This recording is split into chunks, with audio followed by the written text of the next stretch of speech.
শেখ হাসিনাই ভালো ছিল। কেন এই কথা বললাম দেখেন, ভারতে 3,000 টন ইলিশ পাঠানোর সিদ্ধান্ত নেওয়া হয়েছে, অথচ এই ভদ্র মহিলা যখন ওনাকে উপদেষ্টা বানানো হয়েছে তখন বলছে যে আমরা ভারতে কোনো ইলিশ রপ্তানি করবো না। ঠিক আছে, ভালো কথা, আমরা সবাই খুশি, হ্যাপি।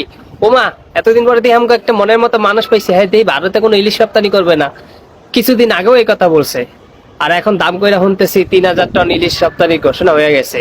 ভাই মস্কারা করেন আমাদের সাথে, আমাদের দেখলে জোকার মনে হয়, আমরা জোকার? হ্যাঁ, চেহারার ভিতরে প্রত্যেকটা বাঙালি চেহারার ভিতরে জোকার জোকার ভাব হয়।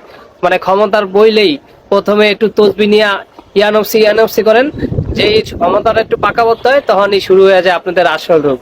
হ্যাঁ, ফাজলামি করেন মানুষের সাথে, বাঙালির সাথে, যেখানে আমার মতো মানুষ 1,600-1,700 টাকা কেজি দিয়ে ইলিশ কেনার সামর্থ্য নাই, সেখানে আপনারা ইলিশ রপ্তানি করার ডিসিশন নিছেন। দয়া দেখান, ভারতের প্রতি দয়া দেখান না খাতির দেখান?